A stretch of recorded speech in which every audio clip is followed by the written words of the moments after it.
Coucou, j'espère que vous allez tous très bien en cette magnifique journée du 18 décembre. Aujourd'hui on se retrouve de nouveau pour une petite recette, pour quelque chose que je fais vraiment chaque fois en période de Noël, quelque chose qu'on peut faire tout au long de l'année techniquement, mais il n'y a que en période de Noël où je prends vraiment le temps de me faire des chocolats chauds, des boissons chaudes, des trucs un peu élaborés chez moi, à la maison, pour prendre du temps pour moi. Et aujourd'hui j'ai décidé de me faire un chocolat chaud au pain d'épices, étant donné qu'il me reste encore des petits restes de pain d'épices de la maison que j'ai faite il y a quelques jours. Et il me restait encore un peu du mélange d'épices que j'avais utilisé pour faire la pâte. Du coup on va incorporer tout ça dans le chocolat chaud pour faire une boisson super gourmande. Pour le chocolat chaud, ce que moi j'aime bien faire comme recette de base, c'est utiliser déjà du vrai chocolat.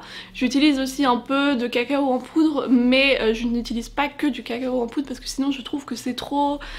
Je sais pas, qu'il manque quelque chose. Quand on met du vrai chocolat dedans, ça enrichit quand même vachement la chose. Donc je commence la préparation par couper le chocolat en tout petits morceaux pour qu'après il fonde plus vite dans le lait. Et pendant ce temps-là, je vais faire chauffer une petite casserole sur le feu et je vais mettre dedans du coup un peu moins que l'intégralité de ce qui rentre dans ma tasse en lait de plante.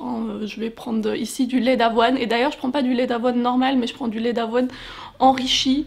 Il s'appelle souvent barista ou quoi parce que du coup il est plus crémeux que le lait d'avoine normal. Et je fais chauffer ça sur feu moyen et je fais vraiment attention à ce que ça ne soit pas porté à ébullition mais que ça devienne juste chaud. Une fois que le chocolat est coupé et que le lait est bien chaud, je rajoute dans la casserole un peu de sucrant, un peu de cacao en poudre et bien évidemment les épices dont je vous parlais tout à l'heure. Une fois que j'ai bien mélangé tout ça, je rajoute les petits copeaux de chocolat et je les laisse fondre. Je baisse même le feu pour que vraiment genre les arômes puissent se mélanger étant donné que le lait et la casserole sont assez chaudes pour faire fondre le chocolat. Et une fois que je remarque que le chocolat a bien fondu, je transfère tout ça dans ma petite tasse et je rajoute par-dessus des petits bouts de pain d'épices que du coup j'émiette de ce qu'il me reste. Je suis sûre qu'on pourrait faire ça de manière beaucoup plus esthétique, en faisant le lait séparément, du chocolat, de tout ça, de machin, et tout combiner dans la tasse pour que ça fasse un truc instagrammable,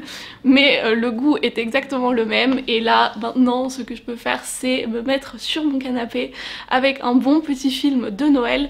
D'ailleurs j'ai regardé un film ces derniers jours qui était trop mignon, je sais pas si vous l'avez déjà vu, c'est Klaus, ça s'appelle, je crois que ça s'appelle comme ça en français aussi, ou l'origine de Klaus ou quoi. Enfin bref, en tout cas il est sur Netflix, c'est un film d'animation de Noël très très mignon. J'ai pleuré toutes les larmes de mon corps durant tout le film.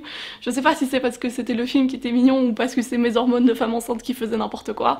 Mais en tout cas je ne peux que vous le recommander si vous ne l'avez pas encore vu. N'hésitez pas à me dire dans les commentaires quel film de Noël vous aimez bien regarder, et nous on se retrouve demain pour la prochaine vidéo.